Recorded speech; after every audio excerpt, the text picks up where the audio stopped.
UGC net paper 1ൻ്റെ PYQ സെഷനാണ് ഇന്ന് നടക്കുന്നത്.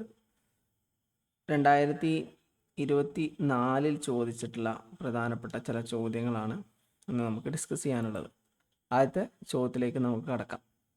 According to UGC regulations 2018 on plagiarism, which of the following percentage similarity in the thesis would result in the cancellation of students' registration in the program he registered? ഇത് പറയുന്നത് എന്താ വെച്ചാൽ നമ്മൾ PhDക്ക് വേണ്ടിയിട്ടോ അല്ലെങ്കിൽ എന്തെങ്കിലും ഡെസേർട്ടേഷന് വേണ്ടിയിട്ടൊക്കെ നമ്മൾ പ്ലേജറിസം, അതായത് മറ്റ് സോഴ്സുകളിൽ നിന്ന് നമ്മൾ വിവരങ്ങൾ കടമെടുത്ത് ഉപയോഗിക്കുന്ന സമയത്ത് എത്ര ശതമാനം പ്ലേജറിസം മറികടന്നാലാണ് നമ്മുടെ രജിസ്ട്രേഷൻ ക്യാൻസലായി പോവുക എന്നതാണ് ഈ ചോദ്യം വരുന്നത്. ഓപ്ഷൻസ് ഉണ്ട്: 42, 53, 58, 61. അങ്ങനെ 4 ഓപ്ഷൻസാണ് നമുക്ക് തന്നിട്ടുള്ളത്. ഇതിനെക്കുറിച്ച് നമുക്ക് വിശദമായിട്ട് നോക്കാം. ഇത് 2018 വന്നിട്ടുള്ള ഒരു റെഗുലേഷനാണ്. UGC റെഗുലേഷനാണ്. UGC എന്ന് പറഞ്ഞാൽ യൂണിവേഴ്സിറ്റി ഗ്രാൻഡ് കമ്മീഷൻ്റെ ഒരു 2018 വന്ന റെഗുലേഷനാണ്. എത്ര പെർസെൻറ്റേജ് വരെ പ്ലേജറിസം ആവാം? ഇതിന് ശരിക്കും 3 ലെവലിലാണ് ഈ പ്ലേജറിസം പറയുന്നത്. 4 ലെവലിൽ 3 ലെവൽ 3 ആണ്, പക്ഷേ 4 ലെവലിലാണ് പറയുന്നത്. Level 0, level 1, level 2, level 3. അങ്ങനെ 4 സ്റ്റേജുകളിലായിട്ടാണ് ഈ പ്ലേജറിസത്തിൻ്റെ തോത് പറയുന്നത്. അപ്പോൾ ഇതിനെക്കുറിച്ച് നമുക്ക് വിശദമായിട്ട് നോക്കാം. ഈ റെഗുലേഷനെ ഞാനിവിടെ ജസ്റ്റ് എഴുതി വെക്കാം കേട്ടോ. University grant commission promotion of academic integrity and prevention of plagiarism in higher education institution regulation 2018. അതാണ് ഈ റെഗുലേഷൻ്റെ ഫുൾ നെയിം. ഇവിടെ എഴുതാം: university grant commission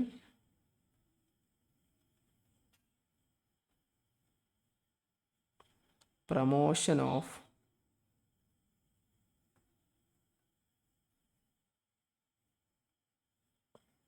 academic integrity and prevention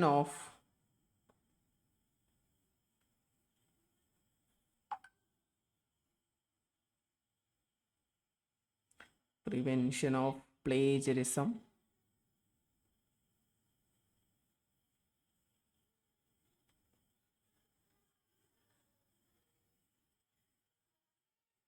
in higher education institutions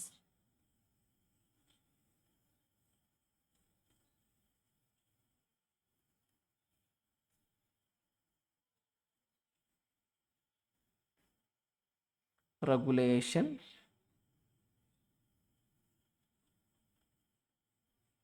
2018.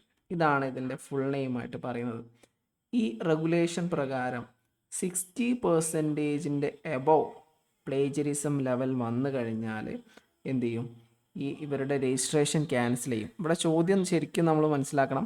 Cancellation of students registration. ഇവിടെ ഓരോ ലെവലിലും ഓരോ പണിഷ്മെൻ്റാണ് ഉണ്ടാവുക. നമ്മൾ നേരത്തെ പറഞ്ഞല്ലോ 4 ലെവലുകളുണ്ട്. ഈ 4 ലെവലുകളിൽ ഓരോ ലെവലിലും ഓരോ പണിഷ്മെൻ്റാണ് വരിക. ഇത് ശരിക്കും ആൻറ്റി പ്ലേജറിസം സോഫ്റ്റ്വെയർ ആണ് എന്ത് ചെയ്യുന്നത്? ഇത് ഡിറ്റക്റ്റ് ചെയ്യുന്നത്.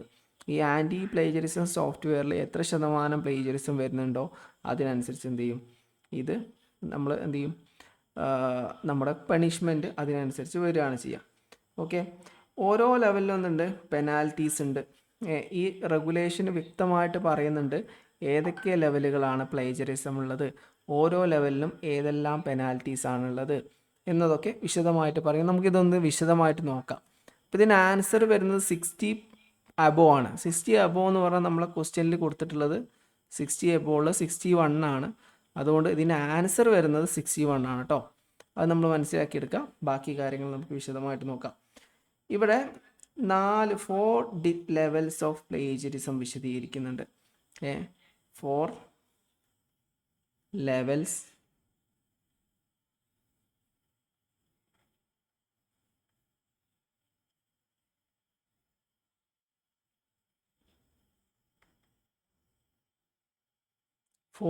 Of plagiarism. പ്ലേജറിസം എന്ന് പറഞ്ഞാൽ ഗവേഷകൻ മറ്റൊരാളുടെ അനുവാദമില്ലാതെ അവരുടെ കണ്ടന്റ് കോട്ട് ചെയ്യണതിനാണ് എന്ത് പറയുക, പ്ലേജറിസം എന്ന് പറയാം. സിമ്പിളായിട്ട് പറയുകയാണെങ്കിൽ കുറേ ഡെഫിനേഷൻസ് അതിനുണ്ട്, നിങ്ങൾക്ക് അറിയുന്നതാണ്. ഈ പ്ലേജറിസം, ഈ 4 ലെവൽ ഓഫ് പ്ലേജറിസം ഐഡൻറ്റിഫൈ ചെയ്യുന്നത് ആൻറ്റി പ്ലേജറിസം സോഫ്റ്റ്വെയർസ് ആണ്. Anti plagiarism software. ഈ ആൻറ്റി പ്ലേജറിസം സോഫ്റ്റ്വെയറിലേക്ക് ഈ കണ്ടൻറ്റ് കൊടുക്കുന്ന സമയത്ത് അതിന് കൃത്യമായിട്ട് പറഞ്ഞു തരും അത് എത്രത്തോളം പ്ലേജറിസം ഉള്ളതാണോ അല്ലേ എന്നുള്ളത്. ഇവിടെ രണ്ട് കാറ്റഗറികളാക്കിയിട്ടാണ് എന്ത് ചെയ്യുന്നത്, ഈ എന്ത് ചെയ്യുന്നത്, പെനാൽറ്റി ഡിറ്റർമൈൻ ചെയ്യുന്നത്. പെനാൽറ്റി 2 കാറ്റഗറികളാണ്. കാറ്റഗറി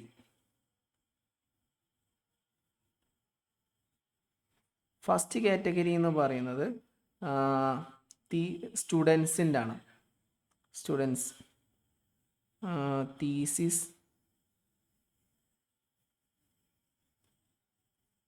ഡിസർട്ടേഷൻ,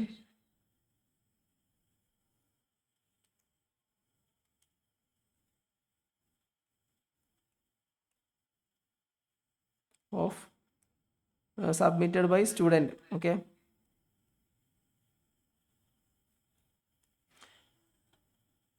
അതായത് നിങ്ങൾ ഡിഗ്രി പി ജി ആവശ്യങ്ങൾക്ക് വേണ്ടി നിങ്ങൾ പ്രൊജക്റ്റ് ചെയ്യാറുണ്ടല്ലേ, നിങ്ങൾ പി ജിയിൽ ഡെസേർട്ടേഷൻ ചെയ്യാറുണ്ട്. ആ ഡെസേർട്ടേഷൻ്റെ തീസിസിൽ ഒരു കാറ്റഗറിയാണ്. രണ്ടാമത്തെ കാറ്റഗറി ആയിട്ട് ഈ റെഗുലേഷൻ പറയുന്നത് അത് university grant commission promotion of academic integrity and prevention of plagiarism in higher education institution regulation 2018 പറയുന്നത് അക്കാദമിക് പബ്ലിക്കേഷൻ അല്ലെങ്കിൽ റിസർച്ച് പബ്ലിക്കേഷൻ, രണ്ടാമത്തെ കാറ്റഗറി.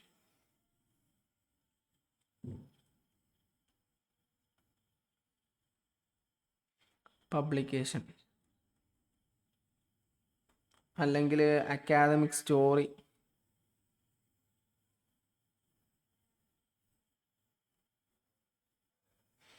ഇത് സാധാരണ ഫാക്കൽറ്റീസും റിസർച്ചേഴ്സും ആണ് ഇതിൽ വരാം.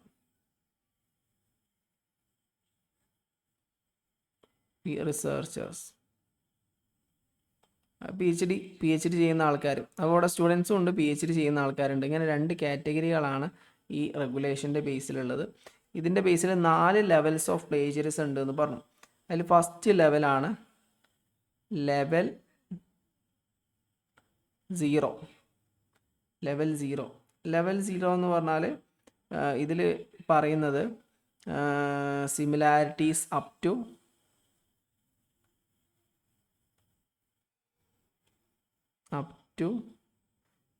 10%. 10 വരെ എന്താണ് സിമിലാരിറ്റി. ഇവിടെ നമ്മൾ എന്താണ് 10% വരെ സിമിലാരിറ്റി. ഓക്കെ, ഇത് സാധാരണഗതിയിൽ എന്താണ് പെനാൽറ്റീസ് ഒന്നും ഉണ്ടാവില്ല. ഓക്കെ, അതായത് മൈനർ സിമിലാരിറ്റീസ് ആയിട്ട് കണക്കാക്കും. ഇതിനെ മൈനർ സിമിലാരിറ്റീസ് എന്നാണ് പറയാം. Okay, similarities of 10% minor similarity.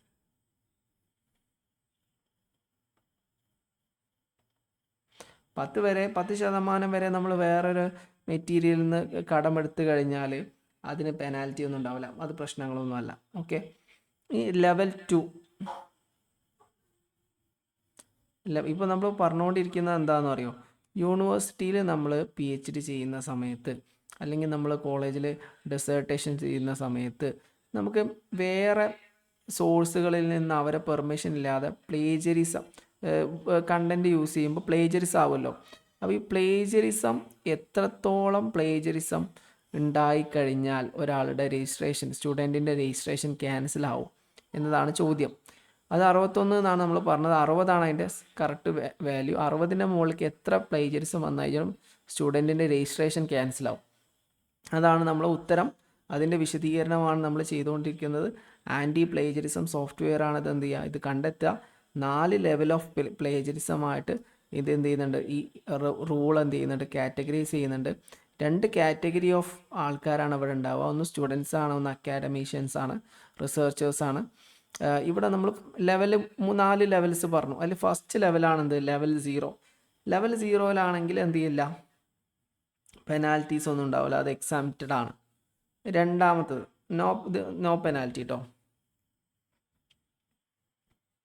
No penalty, അതായത് നമുക്ക് പണിഷ്മെൻ്റ് ഒന്നും ഉണ്ടാവില്ല എന്നർത്ഥം. ഇനി രണ്ടാമത്തെ കാറ്റഗറി എടുക്കാം, ലെവൽ 1. ലെവൽ 1 ഉദ്ദേശിക്കുന്നത് 10 മുതൽ 40% വരെ പ്ലേജറിസം ഉള്ളതിനെയാണ് എന്ത് പറയാം,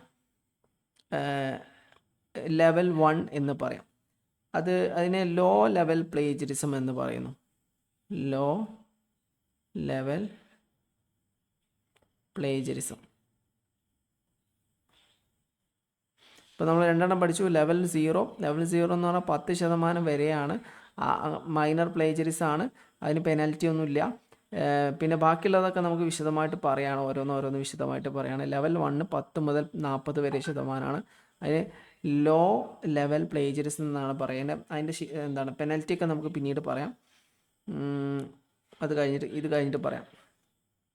ഇനി ലെവൽ 2, മൂന്നാമത്താണ് ലെവൽ 2. ലെവൽ 2 എന്ന് പറഞ്ഞാൽ അത് 40 മുതൽ 60% വരെയാണ്. ഓക്കെ, ഇതിനെ മിഡ് ലെവൽ പ്ലേജറിസം എന്ന് പറയും.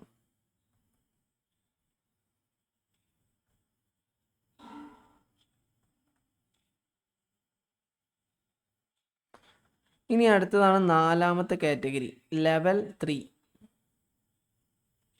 ഇതാണ് നമ്മുടെ ചോദ്യം. ലെവൽ 3 എന്ന് പറഞ്ഞാൽ എബോവ് 60, 60ൻ്റെ മുകളിലാണ് വരുന്നത്. ഇതിനെ സിവിയർ അല്ലെങ്കിൽ ഹൈ ലെവൽ പ്ലേജറിസം എന്ന് പറയുന്നു. സിവിയർ അല്ലെങ്കിൽ ഹൈ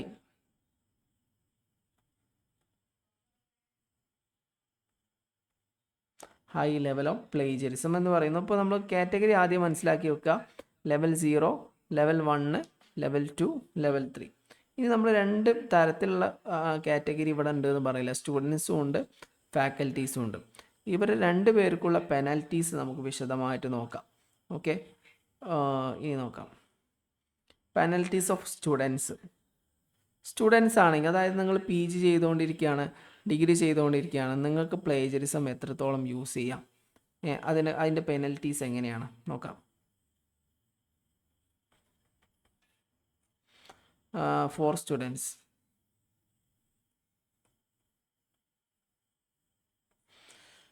അതായത് നമ്മൾ തീസിസ്, ഡെസേർട്ടേഷൻ, സാധാരണഗതിയിൽ എന്താണ്, നമ്മളെന്തെങ്കിലും MPhil ചെയ്യേ, മാസ്റ്റേഴ്സ് ചെയ്യേ, PhD ചെയ്യേ, അങ്ങനെ എന്തെങ്കിലുമൊക്കെ ചെയ്യുമ്പോഴാണ് ഇത് വരിക. നമുക്ക് നോക്കാം. എന്തെങ്കിൽ മാസ്റ്റർ അല്ലെങ്കിൽ MPhil ഇപ്പോൾ ഇല്ല, അല്ലെങ്കിൽ PhD, ഇതിലൊക്കെയാണ് ഈ പെനൽറ്റീസ് വരാം. ഓക്കെ, ലെവൽ 1 ആണെങ്കിൽ ജസ്റ്റ് ഒന്ന് നോക്കി വെക്കാം. ലെവൽ 0 ആണെങ്കിൽ നോ പെനൽറ്റി. അത് നമ്മൾ പറഞ്ഞു 10% വരെയാണ് വരുന്നത്. ലെവൽ 1 ആണെങ്കിൽ എന്താണ്, 6 മാസത്തിൻ്റെ ഉള്ളിൽ എന്ത് ചെയ്യണം, മാറ്റി സബ്മിറ്റ് ചെയ്യാൻ പറയും. 6 റിവൈസ്ഡ് സ്ക്രിപ്റ്റ് സബ്മിറ്റ്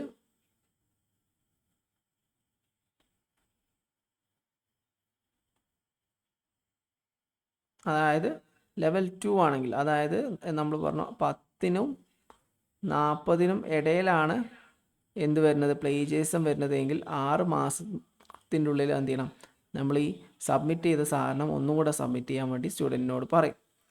ലെവൽ 2 ആണെങ്കിൽ, അതായത് 40നും 60നും ഇടയിലാണെങ്കിൽ ആ കുട്ടി എന്ത് ചെയ്യും, ഒരു വർഷത്തേക്ക് ഡീബാർ ചെയ്യും. 1 ഇയർ ഡീബാർ. യൂണിവേഴ്സിറ്റി എന്ത് ചെയ്യും, ഡീബാർ ചെയ്യും. ഒരു വർഷത്തേക്ക് പിന്നെ എന്ത് ചെയ്യാൻ പറ്റില്ല, റിസർച്ച് വർക്കുകളൊന്നും ചെയ്യാൻ പറ്റില്ല. ഇനി ലെവൽ 3 ആണെങ്കിൽ, ലെവൽ 3 എന്ന് പറഞ്ഞാൽ 60 എബോ. 60 എബോ ആണെങ്കിൽ എന്ത് ചെയ്യും, ഈ പ്രോഗ്രാം എന്ത് ചെയ്യും, ക്യാൻസൽ ചെയ്യും.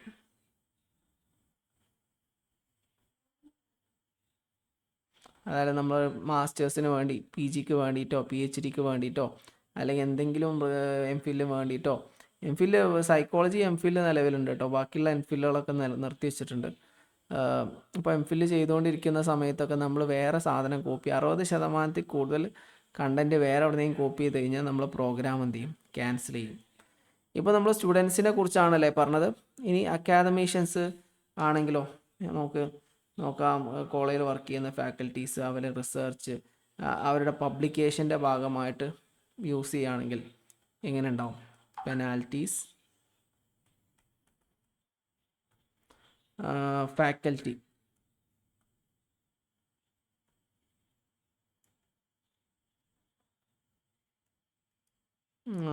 റിസർച്ച് ഫാക്കൽറ്റി അല്ലെങ്കിൽ റിസർച്ചേഴ്സ് അവരാണെങ്കിൽ നമുക്ക് നോക്കാം.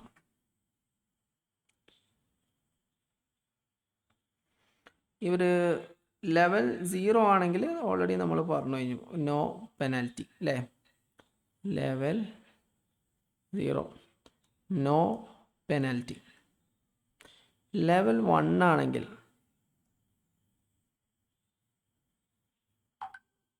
ലെവൽ 1 ആണെങ്കിൽ ഇവരെന്ത് ചെയ്യും, ഇവരുടെ മനുസ്ക്രിപ്റ്റ്, അതായത് ഇവിടെ സ്ക്രിപ്റ്റ് വിഡ്രോ ചെയ്യാൻ വേണ്ടി പറയും. ഓക്കെ, ഇവർ ഒരു എന്തെങ്കിലും റിസർച്ച് റിപ്പോർട്ട് സബ്മിറ്റ് ചെയ്തതാണെന്ന് എഴുതാം. അവരോട് എന്ത് ചെയ്യും, asked to withdraw the manuscript.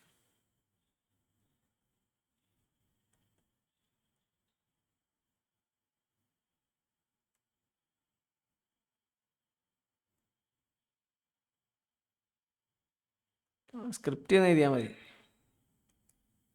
Script എന്ന് പറഞ്ഞാൽ പെട്ടെന്ന് മനസ്സിലായിക്കോളും. അതായത് അവരോട് എന്ത് ചെയ്യും, അവർ സ്ക്രിപ്റ്റ് വിഡ്രോ ചെയ്യാൻ പറ്റും. ഓക്കെ, അത് ലെവൽ 1 ആണെങ്കിൽ കേട്ടോ. ലെവൽ 2 ആണെങ്കിൽ എന്താവും നോക്കാം. ലെവൽ 2 ലെവൽ 2 ആണെങ്കിൽ ഇതേപോലെ തന്നെ എന്ത് ചെയ്യാൻ പറ്റും, സ്ക്രിപ്റ്റ് വിഡ്രോ ചെയ്യാൻ പറ്റും. Asked to withdraw the script, same ഇതേപോലെ തന്നെ. അതോടൊപ്പം തന്നെ എന്ത് ചെയ്യും, 1 ഇയർ ഇൻക്രിമെൻ്റ് എന്ത് ചെയ്യും, ഡിനൈ ചെയ്യും. ഇവർക്കുള്ള സാലറി ഇൻക്രിമെൻ്റ് ഉണ്ടായിരിക്കുമല്ലോ, ഡിനൈഡ് 1 ആനുവൽ സാലറി ഇൻക്രിമെൻ്റ്.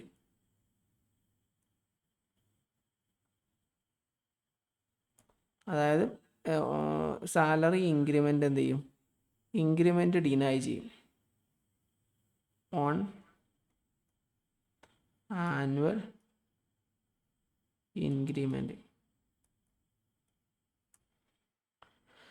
അപ്പോൾ അതാണ് ലെവൽ 2 ആണെങ്കിൽ ഉണ്ടാവുക. ലെവൽ 3 ആണെങ്കിൽ എന്താ ഉണ്ടാവുക, ലെവൽ 3 എന്ന് പറഞ്ഞാൽ നമ്മൾ നേരത്തെ പറഞ്ഞ പോലെ 60% കൂടുതലാണെങ്കിൽ, 60 കൂടുതലാണെങ്കിൽ ഇതേപോലെ തന്നെ അവരോട് എന്ത് ചെയ്യും, അവരുടെ സ്ക്രിപ്റ്റ് വിഡ്രോ ചെയ്യാൻ പറയും. Asked to withdraw script.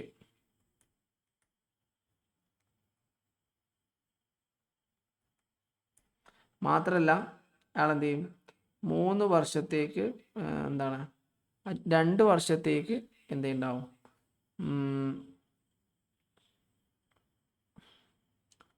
രണ്ട് സക്സസീവ് ആനുവൽ ഇൻക്രിമെൻ്റ് ഡിനൈ ചെയ്യും. Denied to annual increment.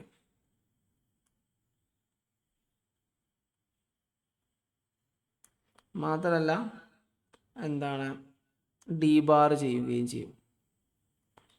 ഈ റിസർച്ച് ചെയ്യുന്നതിൽ ഡീബാർ ചെയ്യും 3 വർഷത്തേക്ക്.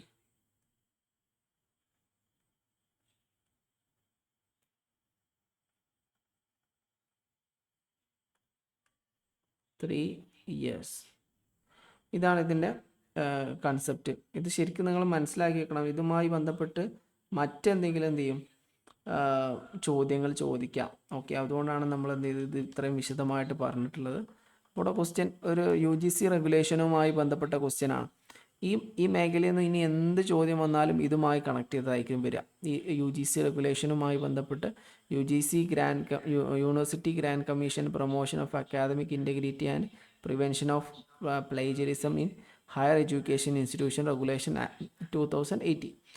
അതിൽ നിന്നൊരു ചോദ്യം വരികയാണെങ്കിൽ നിങ്ങൾക്ക് ധൈര്യമായിട്ട് എഴുതാൻ പറ്റും. ഇതിൽ നമ്മൾ പറഞ്ഞത് എന്താണ്, പ്ലേജറിസം എത്ര ലെവൽ വരെ ഉണ്ട്, 4 ലെവൽസ് ഓഫ് പ്ലേജറിസം ഉണ്ട് ഈ റെഗുലേഷൻ പ്രകാരം.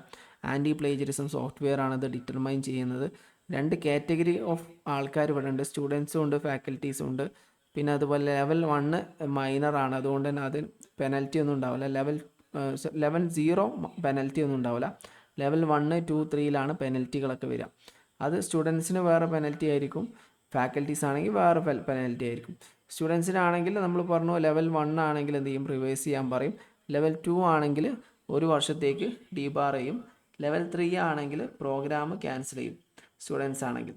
ഈ ഫാക്കൽറ്റി മെമ്പർ ആണെങ്കിൽ ലെവൽ 0 ആണെങ്കിൽ പണിഷ്മെൻ്റ് ഒന്നുമില്ല. ലെവൽ 2 ആണെങ്കിൽ വിഡ്രോ ചെയ്യാൻ ആവശ്യപ്പെടും. ലെവൽ 1 ആണെങ്കിൽ വിഡ്രോ ചെയ്യാൻ ആവശ്യപ്പെടും. ലെവൽ 2 ആണെങ്കിലും വിഡ്രോ ചെയ്യാൻ ആവശ്യപ്പെടുകയും 1 വർഷത്തെ ആനുവൽ ഇൻക്രിമെൻറ്റ് ഒഴിവാക്കുകയും ചെയ്യും. ലെവൽ 3 ആണെങ്കിൽ വിഡ്രോ ചെയ്യാൻ പറയുകയും 2 വർഷത്തെ ആനുവൽ ഇൻക്രിമെൻ്റ് ഒഴിവാക്കുകയും ഡീബാർ 3 വർഷത്തേക്ക് റിസർച്ച് ചെയ്യുന്നതിൽ ഡീബാർ ചെയ്യുകയും ചെയ്യും. ഇതാണ് ഇതിൽ വരുന്ന ക്വസ്റ്റ്യൻ. പ്രധാനപ്പെട്ട ക്വസ്റ്റ്യനാണ്, നിങ്ങൾ നോക്കി വെക്കേണ്ട ക്വസ്റ്റ്യൻ തന്നെയാണ്. ഇനി നമുക്ക് അടുത്ത ക്വസ്റ്റ്യനിലേക്ക് പോവാം. അടുത്ത ക്വസ്റ്റ്യൻ സാമ്പിളിങ്ങുമായി ബന്ധപ്പെട്ടുള്ള ഒരു ക്വസ്റ്റ്യനാണ്, പ്രധാനപ്പെട്ട ക്വസ്റ്റ്യനാണ്. ഇടയ്ക്കിടയ്ക്ക് ചോദിക്കുന്നതാണ് ഈ സാമ്പിളിങ്ങിനെ കുറിച്ചുള്ള ക്വസ്റ്റ്യൻസ്. സാമ്പിളിങ് വളരെ പ്രധാനപ്പെട്ട ഒരു ചോദ്യമാണ്. പല എല്ലാ വർഷവും എന്നോണം ഈ ചോദ്യം നമുക്ക് കാണാറുണ്ട്. ഓക്കെ, അപ്പോൾ നിങ്ങളൊന്ന് നോക്കുകയാണെങ്കിൽ ഇത് ശരിക്കും ഒന്ന് ഫോക്കസ് ചെയ്ത് നോക്കുകയാണെങ്കിൽ നല്ലതായിരിക്കും എന്ന് പറയുന്നു. ഓക്കെ, അപ്പോൾ നമുക്ക് രണ്ടാമത്തെ ക്വസ്റ്റ്യനിലേക്ക് പോവാം. ഓക്കെ, ക്വസ്റ്റ്യൻ വന്നു. Which of the following types of sampling is likely to have least bias? Bias കുറവുള്ള സാമ്പിളിംഗ് മെത്തേഡ് ഏതാണെന്നാണ് ക്വസ്റ്റ്യൻ. സ്നോബോൾ സാമ്പിളിംഗ് ഉണ്ട്, റാൻഡം സാമ്പിളിംഗ് ഉണ്ട്, കൺവീനിയൻസ് സാമ്പിളിംഗ് ഉണ്ട്, പർപ്പസീവ് സാമ്പിളിംഗ് ഉണ്ട്.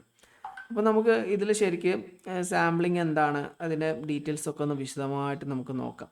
സാമ്പിളിംഗ് എന്ന് പറഞ്ഞാൽ ഒരു വലിയ പോപ്പുലേഷൻ വരുന്ന സമയത്ത് വലിയ പോപ്പുലേഷനിൽ നിന്ന് ഒരു ചുരുങ്ങിയ ഗ്രൂപ്പിനെ സെലക്ട് ചെയ്യുകയും ആ ചുരുങ്ങിയ ഗ്രൂപ്പിനെ വിലയിരുത്തിക്കൊണ്ട് പഠിച്ചുകൊണ്ട് മൊത്തം ഗ്രൂപ്പിനെ വിലയിരുത്തുന്നതിനെയാണ് എന്താ പറയുക, സാമ്പിൾസ് എന്ന് പറയാം. ഇപ്പോൾ ചില സാഹചര്യങ്ങളിൽ നമുക്ക് എല്ലാവരും പഠിക്കാൻ കഴിയില്ല. ഇപ്പോൾ നമ്മൾ പറയാണ്, ഇപ്പോൾ ഓക്കെ ഇന്ത്യയിൽ കോടിക്കണക്കിന് ആൾക്കാരുണ്ട്, എല്ലാവരെയും നമുക്ക് ഒറ്റയടിക്ക് പഠിക്കാൻ കഴിയില്ലല്ലോ. അപ്പോൾ നമ്മൾ സാമ്പിൾ എടുക്കും. ഇപ്പോൾ ഇതുപോലെ ചോറ് വെന്തണോ നോക്കാൻ വേണ്ടി നമ്മൾ എന്താ ചെയ്യുക, ഒരു 1 or 2 വറ്റ് നെക്കി നോക്കും. അതൊരു തരത്തിലുള്ള സാമ്പിളിംഗ് ആണ്. അപ്പോൾ എല്ലാവരും പഠിക്കാതെ കുറച്ച് മാത്രം പഠിക്കുന്ന രീതിക്കാണ് എന്താ പറയുക, സാമ്പിളിംഗ് എന്ന് പറയാം. സാമ്പിളിങ്ങുമായി ബന്ധപ്പെട്ടിട്ട് പ്രധാനപ്പെട്ട 4 കൺസെപ്റ്റുകളുണ്ട്. അത് നിങ്ങൾ മനസ്സിലാക്കി വെക്കണം. സാമ്പിളിങ്ങുമായി ബന്ധപ്പെട്ട 4 കൺസെപ്റ്റുകൾ. ഒന്നാമത്തെ കൺസെപ്റ്റാണ്, ഇവിടെ എഴുതി വെക്കാം, പോപ്പുലേഷൻ. നിങ്ങൾ പഠിച്ചത് തന്നെ ആയിരിക്കും പോപ്പുലേഷൻ. ഇത് നോക്കി വെക്കണം. ഇതിൻ്റെ പുറത്ത് ഇപ്പോൾ നമ്മൾ ഡിസ്കസ് ചെയ്യുന്നതിൻ്റെ പുറത്ത് ചോദ്യങ്ങൾ വരാൻ സാധ്യത വളരെ കുറവാണ്. കൺസെപ്റ്റ് ഒന്ന്, പോപ്പുലേഷൻ.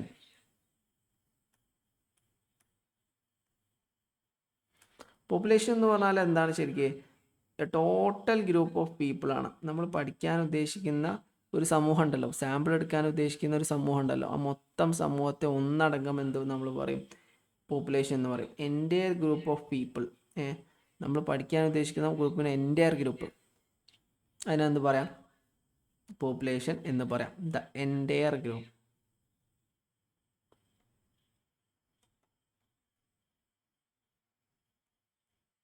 പോപ്പുലേഷൻ എന്ന് പറയുന്നു.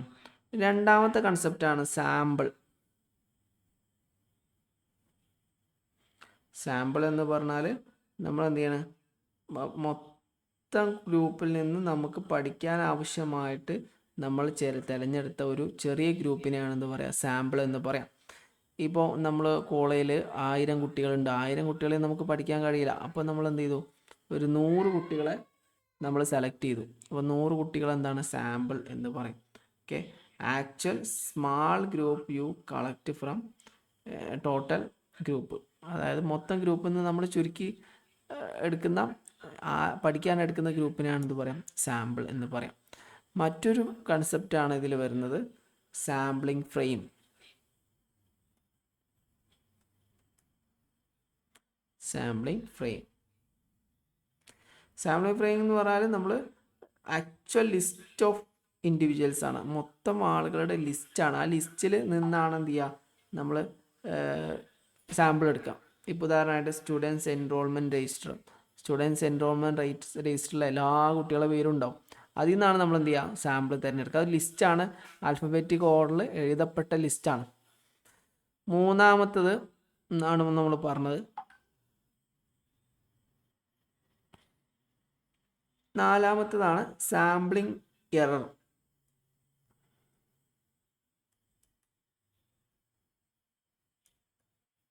സാമ്പിളിംഗ് എറർ എന്ന് പറഞ്ഞാൽ സാമ്പിൾ ചെയ്യുന്ന സമയത്ത് നാച്ചുറൽ ഉണ്ടാവുന്ന സാമ്പിളിംഗ് നടത്തുന്ന സമയത്തുണ്ടാവുന്ന തെറ്റുകളെയാണെന്ന് പറയാം, എറർസിനാണെന്ന് പറയാം, സാമ്പിളിംഗ് എറർ എന്ന് പറയാം. അതിനെക്കുറിച്ച് നമുക്ക് വിശദമായിട്ട് പിന്നീട് പഠിക്കാം. സാമ്പിളിംഗ് എറർ എന്താണ്, നോൺ സാമ്പിളിംഗ് എറർ എന്താണ് എന്നൊക്കെ നമുക്ക് വിശദമായിട്ട് ഇനി തുടർന്നുള്ള ക്ലാസ്സുകളിൽ പഠിക്കാം. ഇപ്പം നമുക്ക് സാമ്പിളിങ്ങിന് എന്താണെന്ന് നോക്കാം. സാമ്പിളിംഗ് 2 തരത്തിലുണ്ട്, പ്രോബബിലിറ്റി സാമ്പിളിംഗും ഉണ്ട്, നോൺ പ്രോബബിലിറ്റി സാമ്പിളിംഗും ഉണ്ട്. ആദ്യം നമുക്ക് എന്ത് ചെയ്യാം, സാമ്പിളിങ്ങിനെ 2ആയിട്ട് വേർതിരിക്കാം. അപ്പോൾ നമുക്ക് സാമ്പിളിംഗ്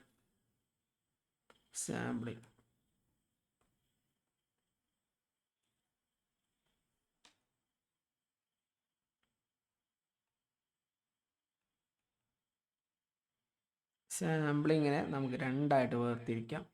ഒന്നാണത് പ്രോബബിലിറ്റി സാമ്പിളിംഗ്, അടുത്താണ് നോൺ പ്രോബബിലിറ്റി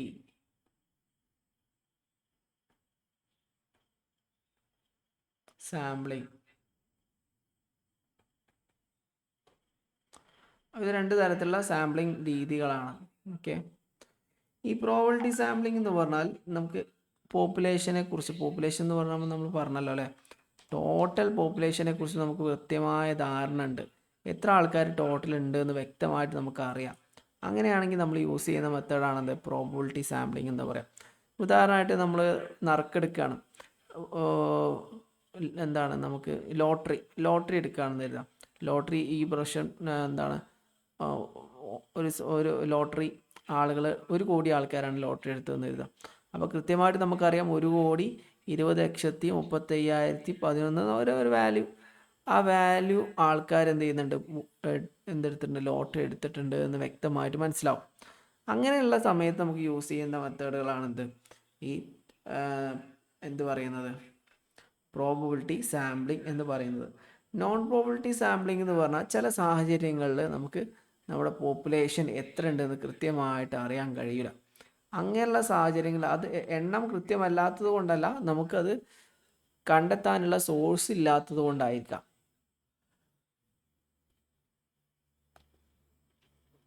അങ്ങനെ വരുന്ന സമയത്ത് നമ്മൾ യൂസ് ചെയ്യുന്ന മെത്തേഡാണെന്ത്, നോൺ പ്രോബബിലിറ്റി സാമ്പിളിംഗ് മെത്തേഡ്. നമുക്ക് ഓരോന്ന് നോക്കാം അല്ലേ.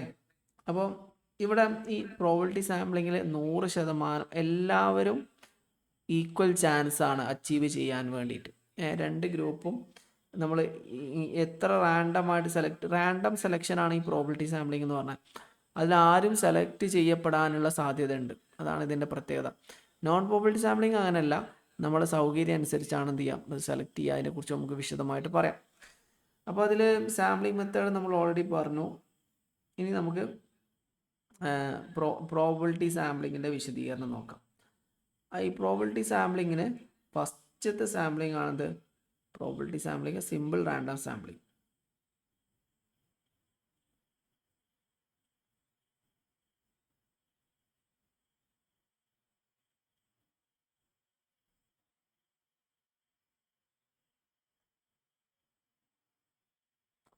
പ്രോബിലിറ്റി സാമ്പിളിങ്ങിലെ ഒന്നാമത്തെ സാമ്പിളിംഗ് ആണ് എന്ത്? Simple random sampling.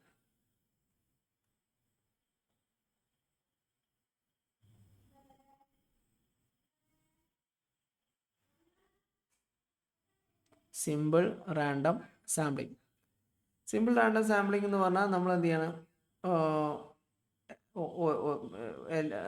ഒന്നിച്ച് ഒരു കൂട്ടം ആളുകളെ ഒരുമിച്ചിരുത്തിയിട്ട് അതിൽ നിന്ന് നമ്മൾ കുറച്ച് ആൾക്കാർ റാൻഡമായിട്ട് എടുക്കുകയാണ്. ഫോർ എക്സാമ്പിൾ നമ്മൾ പറയണം, നമുക്ക് കുറച്ച് കുട്ടികളെ നറുക്കെടുക്കണം. ഇപ്പോൾ നമ്മൾ അടുത്ത കോളേജിൻ്റെ എന്താണ് ഒരു പ്രോഗ്രാം മറ്റൊരു കോളേജിൽ നടക്കുന്നുണ്ട്. അപ്പോൾ ആ കോളേജിലേക്ക് പറഞ്ഞയക്കാൻ 10 കുട്ടികളെ മാത്രമേ പറഞ്ഞയക്കാൻ പറ്റുള്ളൂ.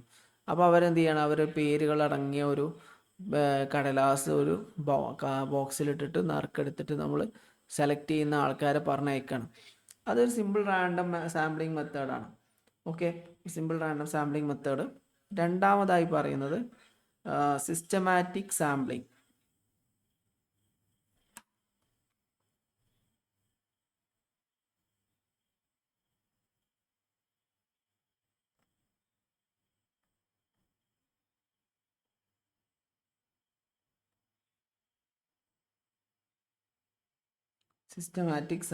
സിസ്റ്റമാറ്റിക് സാമ്പിളിംഗ് എന്ന് പറഞ്ഞാൽ നമ്മൾ എന്ത് ചെയ്യാണ്? ഈ മൊത്തം പോപ്പുലേഷൻ എന്ത് ചെയ്യാണ്? ലിസ്റ്റ് ചെയ്യാണ്. നമ്മൾ ലിസ്റ്റ് ഒരു വെള്ള പേപ്പറിൽ സീരിയൽ നമ്പറൊക്കെ ഇട്ടിട്ട് നമ്മൾ ലിസ്റ്റ് ചെയ്യാം. എന്നിട്ട് നമ്മളൊരു വാല്യൂ റാൻഡമായിട്ട് സെലക്ട് ചെയ്യണം. ഫോർ എക്സാമ്പിൾ ഒരു n എന്ന് പറഞ്ഞ വാല്യൂ, n എത്രയാവാം? n 1 ആവാം. നമ്മൾ ഫോർ എക്സാമ്പിൾ n 5 എടുക്കാം. 5 വാല്യൂ ആണെങ്കിൽ ആദ്യത്തെ 5ാമത്തെ ആളെ സെലക്ട് ചെയ്യും. പിന്നെ 6, 7, 9 10ാമത്തെ ആളെ സെലക്ട് ചെയ്യും. പിന്നെ 11, 12 15ാമത്തെ 20ാമത്തെ 25 അങ്ങനെ നമ്മൾ എന്നിൻ്റെ വാല്യൂ ഇങ്ങനെ വർദ്ധിപ്പിച്ചിട്ട് ആളുകളെ സെലക്ട് ചെയ്യുന്ന രീതിയാണ് എന്ത് പറയാം? സിസ്റ്റമാറ്റിക് സാമ്പിളിംഗ് എന്ന് പറയാം. ഇനി ഇതുപോലെ നിങ്ങൾക്ക് അറിയണത് തന്നെയാണ്. അടുത്താണ് സ്ട്രാറ്റിഫൈഡ് റാൻഡം സാമ്പിളിംഗ്.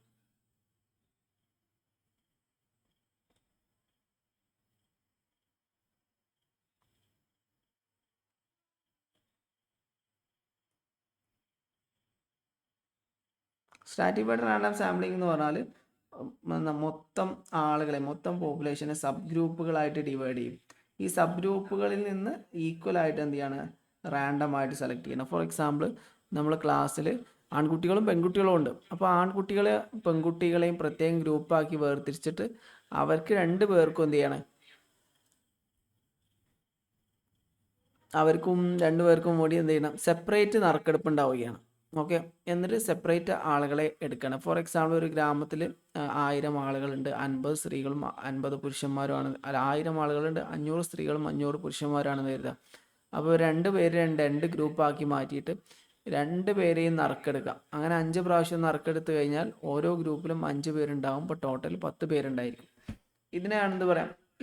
ഈ ഇങ്ങനെ ഗ്രൂപ്പുകളാക്കി വേർതിരിച്ചതിന് ശേഷം സാമ്പിൾ യൂസ് ചെയ്യുന്ന മെത്തേഡിനാണ് എന്ത് പറയാം? സ്ട്രാറ്റിഫൈഡ് റാൻഡം സാമ്പിളിംഗ് എന്ന് പറയാം. ഇപ്പോൾ അതിൽ നമ്മൾ ഈ സ്ട്രാറ്റിഫൈഡ് റാൻഡം സാമ്പിളിങ്ങിൽ ഇപ്പോൾ നമ്മൾ എന്താണ് ഒരു ഉദാഹരണം പറയുകയാണെങ്കിൽ സെക്സ് മെയിലുണ്ട് ഫീമെയിലുണ്ട്.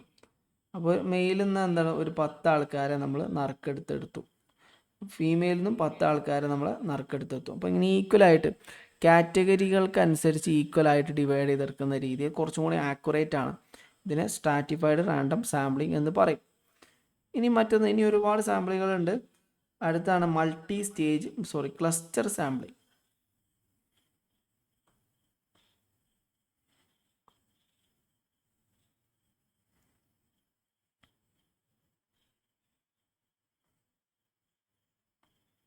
ക്ലസ്റ്റർ സാമ്പിളിംഗ് എന്ന് പറഞ്ഞാൽ എന്താ? ശരിക്കും ഓൾറെഡി നിലവിലുള്ള ഗ്രൂപ്പുകൾ എന്ത് ചെയ്യണം? ക്ലസ്റ്ററാക്കി മാറ്റുകയും ഈ ക്ലസ്റ്ററിനെ ഒന്നിച്ച് പഠിക്കുകയും ചെയ്യുന്നു. ഇപ്പോൾ ഉദാഹരണമായിട്ട് നമ്മൾ ആദിവാസികളെ കുറിച്ചുള്ള പഠനമാണ്. നിലമ്പൂരിലൊരു ആദിവാസി ഉണ്ട്, വയനാട്ടിൽ ആദിവാസികളുണ്ട്, ഇടുക്കിയിൽ ആദിവാസികളുണ്ട്. 3 നമുക്ക് 3 കാറ്റഗറികളാക്കി ഡിവൈഡ് ചെയ്യാൻ പറ്റും. എന്നിട്ട് ഓരോന്നിനെയും കുറിച്ച് മൊത്തത്തിൽ നമുക്ക് പഠിക്കാൻ പറ്റും. അതിനെന്ത് പറയുക? ക്ലസ്റ്റർ സാമ്പിളിംഗ് എന്ന് പറയും. ഇപ്പോൾ നമ്മൾ മലപ്പുറം ജില്ലയിൽ അല്ലെങ്കിൽ ഇടുക്കി ജില്ലയിലുള്ള ആദിവാസികളെ കുറിച്ച് പഠിക്കുക. അപ്പോൾ അവരൊരു ഗ്രൂപ്പാക്കി. വയനാട്ടിലുള്ള ആദിവാസികളൊരു ഗ്രൂപ്പ്, ഇപ്പം നമ്മൾ പറഞ്ഞ പോലെ നിലമ്പൂർ ആദിവാസികളൊരു ഗ്രൂപ്പ്, അങ്ങനെ 3 ഗ്രൂപ്പായിട്ട് ഡിവൈഡ് ചെയ്ത് അതിൽ നിന്ന് നറുക്കെടുത്തിട്ട് ഏത് ഗ്രൂപ്പിനെയാണ് സെലക്ട് ചെയ്യുന്നത്, ആ സെലക്ട് ചെയ്ത ഗ്രൂപ്പിലെ എല്ലാവരെയും ഒന്നിച്ച് പഠിക്കാം. അതിനാണ് എന്ത് പറയുക, ക്ലസ്റ്റർ സാമ്പിളിംഗ് എന്ന് പറയാം. ഇനി അടുത്തതിലേക്ക് നമുക്ക് പോവാം. അടുത്തത് മൾട്ടി സ്റ്റേജ് സാമ്പിളിംഗ് ആണ്. Multi stage sampling.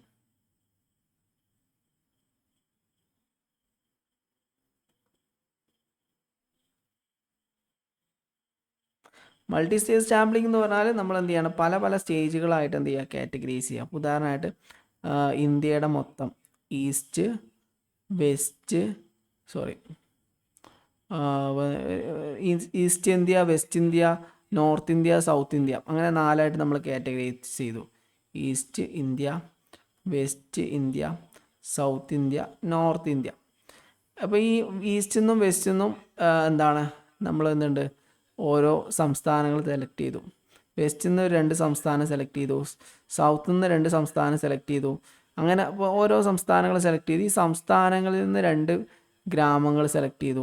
ഗ്രാമങ്ങളിൽ നിന്ന് 2 നമുക്ക് പറയാം ബ്ലോക്കുകൾ സെലക്ട് ചെയ്തു, അല്ലെങ്കിൽ വാർഡുകൾ സെലക്ട് ചെയ്തു. അപ്പോൾ ഇതിങ്ങനെ പല സ്റ്റേജുകളിലായിട്ട് സാമ്പിളിങ് കാറ്റഗറൈസ് ചെയ്ത് അവസാനം സോർട്ട് ചെയ്തെടുക്കണേന് എന്ത് പറയും, മൾട്ടി സ്റ്റേജ് സാമ്പിളിംഗ് എന്ന് പറയും. പോപ്പുലേഷൻ കൂടുതലാണ് സമയത്താണ് ഈ മെത്തേഡൊക്കെ നമ്മൾ യൂസ് ചെയ്യുക. അതിന് നമ്മൾ എല്ലാവരെയും എല്ലാ സ്ഥലത്തും ഒരുപോലെ റെപ്രസെൻറ്റ് ചെയ്യാൻ വേണ്ടിയിട്ടാണ് ഇങ്ങനെ മൾട്ടി സ്റ്റേജുകളായിട്ട് സാമ്പിളിങ് യൂസ് ചെയ്യുന്നത്. അപ്പോൾ ഇതാണ് പ്രോബബിലിറ്റി സാമ്പിളിംഗ് എന്ന് പറഞ്ഞാൽ. ഇനി നമുക്ക് നോൺ പ്രോബബിലിറ്റി സാമ്പിളിംഗ് നോക്കാം.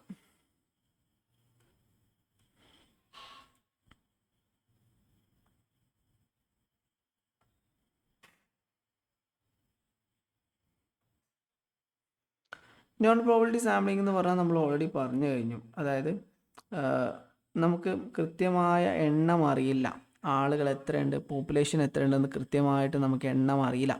അങ്ങനെയുള്ള സാഹചര്യങ്ങളിൽ മാത്രം യൂസ് ചെയ്യുന്ന ഒരു മെത്തേഡാണ് ഇപ്പോൾ നോൺ പ്രോബബിലിറ്റി സാമ്പിളിംഗ് മെത്തേഡ് എന്ന് പറയുന്നത്. സാധാരണഗതിയിൽ റിസർച്ചറിൻ്റെ താല്പര്യം അനുസരിച്ചോ കൺവീനിയൻസ് അനുസരിച്ചൊക്കെയാണ് ഇതിൽ സാമ്പിൾസിന് തിരഞ്ഞെടുക്കുക. അപ്പോൾ അങ്ങനെ വരുന്ന സമയത്ത് ആക്യുറസി കുറവായിരിക്കും. കാരണം ഗവേഷകൻ അയാളെ സൗകര്യവും താല്പര്യവും അയാളെ എക്സ്പീരിയൻസൊക്കെ വെച്ചിട്ടാണല്ലോ എടുക്കുക. അപ്പോൾ നമുക്ക് എല്ലാ മൊത്തം പോപ്പുലേഷനെയും റെപ്രസെൻ്റ് ചെയ്തിട്ടുണ്ടാവും എന്ന് പറയാൻ നമുക്ക് കഴിയില്ല. ഇപ്പോൾ ഉദാഹരണമായിട്ട് ഞാൻ റിസർച്ച് ചെയ്യാൻ വേണ്ടി ഞാനിപ്പോൾ ഐഫോണിനെ കുറിച്ചാണ് റിസർച്ച് ചെയ്യുന്നത്. അപ്പോൾ കേരളത്തിൽ ഐഫോൺ യൂസ് ചെയ്യുന്ന എത്ര ആൾക്കാരുണ്ടെന്ന് എനിക്കറിയില്ല. അപ്പോൾ ഞാൻ എൻ്റെ ചുറ്റുവട്ടത്തുള്ള കുറച്ച് ആൾക്കാർ 10 ആൾക്കാരെടുത്തു, ഐഫോൺ യൂസ് ചെയ്യുന്ന 10 ആൾക്കാരെടുത്തു, അവരെ പഠിച്ചു. അത് ശരിക്കും എന്ന് പറഞ്ഞാൽ അതിലൊരു ബയാസ് ഉണ്ട് ശരിക്കും. കാരണം നമ്മൾ കൺവീനിയൻസ് അനുസരിച്ചാണ് എടുത്തിട്ടുള്ളത്. മൊത്തം പോപ്പുലേഷൻ റെപ്രസെൻ്റ് ചെയ്തിട്ടുണ്ടോ ഇല്ലേ എന്നുള്ളത് നമുക്ക് വ്യക്തമായിട്ട് അറിയില്ല. അപ്പോൾ അത് നോൺ പ്രോബബിലിറ്റി സാമ്പിളിങ്ങിൻ്റെ ഒരു നെഗറ്റീവ് വശമാണ്. ഇന്ന് types of non probability sampling നമുക്ക് നോക്കാം. അതിൽ ഒന്നാമത്തേതാണ് കൺവീനിയൻസ് സാമ്പിളിങ്.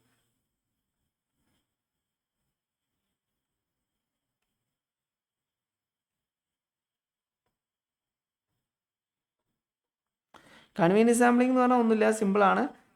ഗവേഷകൻ എന്ത് ചെയ്യണം, അയാളെ സൗകര്യം അനുസരിച്ച്, അതായത് അയാൾക്ക് എത്തിപ്പെടാൻ പറ്റിയ സ്ഥലം, അയാൾ അടുത്ത പരിചയമുള്ള സെയിം ഭാഷ സംസാരിക്കുന്ന ആൾക്കാർ, എപ്പോഴും അവൈലബിൾ ആയിട്ടുള്ള ആൾക്കാർ, അങ്ങനെ സൗകര്യത്തിനനുസരിച്ച് അയാളെ കൺവീനിയൻസ് അനുസരിച്ച് സെലക്ട് ചെയ്യുന്ന സാമ്പിൾസിനെയാണ് എന്ത് പറയാം, കൺവീനിയൻസ് സാമ്പിൾസ് എന്ന് പറയാം. അടുത്തതാണ് purposive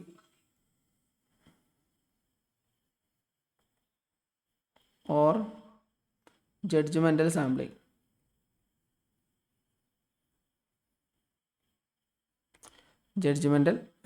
purposive and judgmental sampling. ഗവേഷകൻ അദ്ദേഹത്തിൻ്റെ എക്സ്പീരിയൻസിൻ്റെ ബേസിൽ എന്താണ് സാമ്പിൾസ് സെലക്ട് ചെയ്യുന്നതിനാണ് എന്ത് പറയും, ജഡ്ജ്മെൻ്റൽ സാമ്പിളിംഗ് എന്ന് പറയും.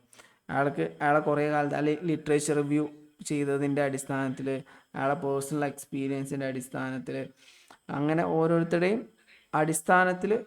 എക്സ്പീരിയൻസിൻ്റെ അടിസ്ഥാനത്തിൽ ഉണ്ടാവുന്ന സാമ്പിളിങ്ങിനാണ് എന്ത് പറയാം, ജഡ്ജ്മെൻ്റൽ സാമ്പിളിംഗ് അല്ലെങ്കിൽ പർപ്പസീവ് സാമ്പിളിംഗ് എന്ന് പറയാം. മൂന്നാമത്തത് കോട്ട സാമ്പിളിംഗ്.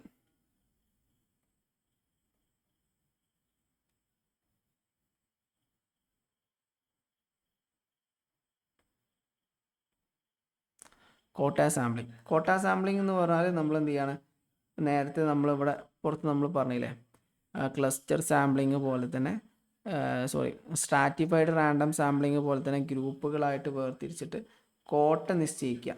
ഇപ്പോൾ ഉദാഹരണമായിട്ട് നമ്മൾ പല ഗ്രൂപ്പുകളായിട്ട് മെയില് ഫീമെയിൽ എന്ന് പറഞ്ഞ 2 ഗ്രൂപ്പായിട്ട് വേർതിരിച്ചു. Mail female. മെയിലിൽ നിന്ന് നമുക്ക് 10 ആൾക്കാർ വേണം, ഫീമെയിലിൽ നിന്ന് 10 ആൾക്കാർ വേണം.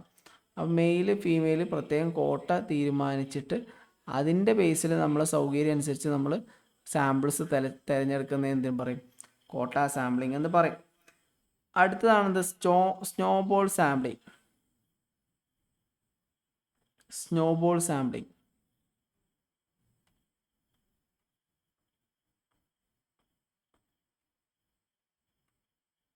സ്നോബോൾ സാമ്പിളിംഗ് നമുക്കറിയാം. നമ്മൾ ആദ്യം എന്ത് ചെയ്യാണ്?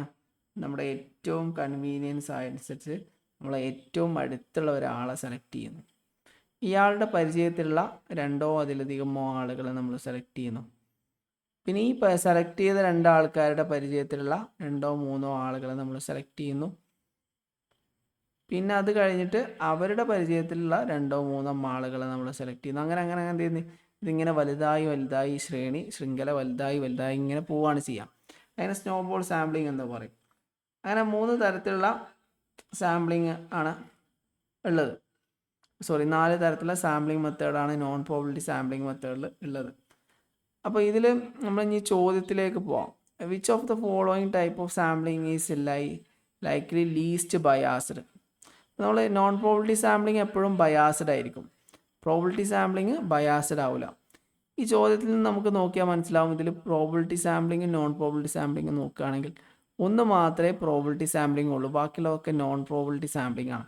സിമ്പിൾ റാൻഡം സാമ്പിളിംഗ് ആണെന്ത് പ്രോബിലിറ്റി സാമ്പിളിംഗ് എന്ന് പറയുന്നത്. ബാക്കിയുള്ളതൊക്കെ നോൺ പ്രോബിലിറ്റി സാമ്പിളിംഗ് ആണ്. അതുകൊണ്ട് അത് ആൻസർ എന്തായിരിക്കും?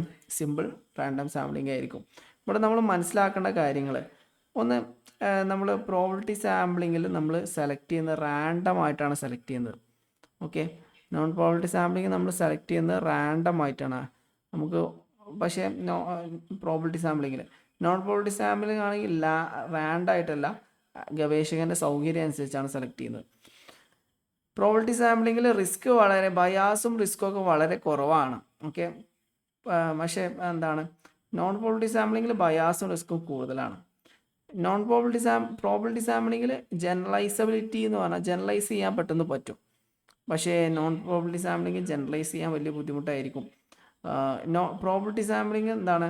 പ്രോബിലിറ്റി സാമ്പിളിങ്ങിന് ചിലവ് കൂടുതലായിരിക്കും അല്ലേ? കാരണം നമ്മൾ ഓരോ പ്രദേശങ്ങളിൽ പോയിട്ട് അവിടെയുള്ള ആൾക്കാരൊക്കെ ഡേറ്റ കളക്ട് ചെയ്ത് മനസ്സിലാക്കിയെടുക്കുകയൊക്കെ വേണ്ടേ. അപ്പോൾ നോൺ പ്രോബിലിറ്റി സാമ്പിളിങ്ങിൽ സമയം കൂടുതലെടുക്കും. പക്ഷേ പ്രോബിലിറ്റി സാമ്പിളിങ്ങിൽ സമയം കൂടുതലെടുക്കും, നോൺ പ്രോബിലിറ്റി സാമ്പിളിങ്ങിൽ സമയം കുറവായിരിക്കും. പിന്നെ അങ്ങനെ സാധാരണഗതിയിൽ പ്രോബിലിറ്റി സാമ്പിളിങ് നമ്മൾ യൂസ് ചെയ്യാറുള്ളത് ഹൈപ്പോത്തിസിസ് ടെസ്റ്റ് ചെയ്യുന്നതിനും ക്വാണ്ടിറ്റേറ്റീവ് റിസർച്ചിന് വേണ്ടിയിട്ടൊക്കെയാണ് എന്ത് ചെയ്യുന്നത്, ഈ പ്രോബിലിറ്റി സാമ്പിളിങ് നമ്മൾ യൂസ് ചെയ്യുന്നത്. നോൺ പ്രോബിലിറ്റി സാമ്പിളിങ് നമ്മൾ സാധാരണ യൂസ് ചെയ്യുന്നത് ക്വാളിറ്റേറ്റീവ് റിസർച്ച്, എക്സ്പ്ലോറേറ്ററി സ്റ്റഡീസ് ഇങ്ങനെയുള്ള കാര്യങ്ങൾക്കൊക്കെ വേണ്ടിയിട്ടാണ്. അപ്പോൾ ഇതാണ്. അപ്പോൾ ഇനി ഇതിന് നമുക്ക് ഉത്തരത്തിലേക്ക് എത്തി മനസ്സിലായി എന്താണ് പ്രോബിലിറ്റി സാമ്പിളിങ്ങും നോൺ പ്രോബിലിറ്റി സാമ്പിളിങ്ങും തമ്മിലുള്ള വ്യത്യാസം നമുക്ക് മനസ്സിലായി. ഓക്കെ, അപ്പോൾ ഇത് വളരെ പ്രധാനപ്പെട്ടതാണ്. എക്സാമിന് സാധാരണഗതിയിൽ ചോദിക്കേണ്ട ഒരു ഭാഗമാണ്. ഈസിയാണെന്ന് നിങ്ങൾ മനസ്സിലാക്കും. ഈസി ആണെങ്കിലും ഒന്നും കൂടെ ഒന്ന് റിപ്പീറ്റ് ചെയ്ത് നോക്കിയില്ലെങ്കിൽ ചിലപ്പോൾ പല സാധനങ്ങൾ കൺഫ്യൂഷനായിട്ട് മാറും. ക്ലസ്റ്റർ സാമ്പിളിങ്ങും അതുപോലെ കോട്ട സാമ്പിളിങ്ങും മാറാറുണ്ട്. സ്ട്രാറ്റിഫൈഡ് റാൻഡം സാമ്പിളിങ്ങും അതുപോലെ തന്നെ മറ്റേ കോട്ട സാമ്പിളിങ്ങും പരസ്പരം മാറി മാറി എഴുതാറൊക്കെ ഉണ്ട്. അപ്പോൾ അത് നിങ്ങൾ ശ്രദ്ധിക്കുക. ഇതിൽ ഇപ്പോൾ നമ്മൾ ഈ ചോദ്യത്തിൻ്റെ ആൻസർ വരുന്നത് സിമ്പിൾ റാൻഡം സാമ്പിളിംഗ് എന്നാണ്. അപ്പോൾ അത് നിങ്ങൾ നോട്ട് ചെയ്ത് വെക്കുക. പിന്നെ ഇതിൽ ഇത്ര കാര്യങ്ങളാണ് നമുക്ക് മനസ്സിലാക്കാനുള്ളത്. ഓക്കെ, ഇവിടെ 2 ക്വസ്റ്റ്യൻസ് ആണ് നമ്മൾ ഡിസ്കസ് ചെയ്തത്. ഫസ്റ്റ് ക്വസ്റ്റ്യൻ നമ്മൾ യൂണിവേഴ്സിറ്റി ഗ്രാൻഡ് കമ്മീഷനുമായി ബന്ധപ്പെട്ടുള്ള ഒരു ക്വസ്റ്റ്യൻ ആയിരുന്നു. ഇത് ഇനിയും ആവർത്തിക്കാൻ സാധ്യതയുള്ള ഒരു ക്വസ്റ്റ്യനാണ് ഈ പ്ലേജറിസവുമായി ബന്ധപ്പെട്ടുള്ള ക്വസ്റ്റ്യൻ. പക്ഷേ ഇപ്പോൾ ഇങ്ങനെ ചോദിച്ചാൽ ഇപ്പോൾ ക്വസ്റ്റ്യനിൽ കണ്ടല്ലോ, ഈ ക്വസ്റ്റ്യനിൽ കണ്ട ഈ രീതിയിലായിരിക്കില്ല അടുത്ത ക്വസ്റ്റ്യൻ വരിക. അത് ചിലപ്പോൾ അസർഷൻ റീസണിങ് അല്ലെങ്കിൽ മാച്ച് ദ ഫോളോയിങ് അങ്ങനെയൊക്കെ ആയിട്ടായിരിക്കും ചിലപ്പോൾ ഈ ചോദ്യങ്ങൾ വരിക. സെയിം ചോദ്യങ്ങൾ ഒരിക്കലും പ്രതീക്ഷിക്കേണ്ട.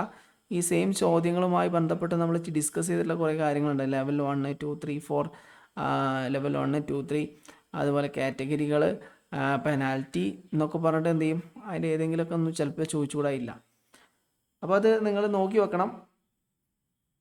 പിന്നെ ഇത്രയാണ് ഇന്നത്തെ സെഷൻ. ഇന്ന് നമ്മൾ നേരത്തെ വൈൻഡപ്പ് ചെയ്യാണ്. ബാക്കി ക്ലാസ് തുടർന്നുണ്ടായിരിക്കും. ഞാൻ എന്ത് ചെയ്യാം, ഗ്രൂപ്പിൽ അപ്ഡേറ്റ് ചെയ്യാം. ആർക്കെങ്കിലും എന്തെങ്കിലും സംശയങ്ങളുണ്ടെങ്കിൽ ചോദിക്കുകയും ചെയ്യാം.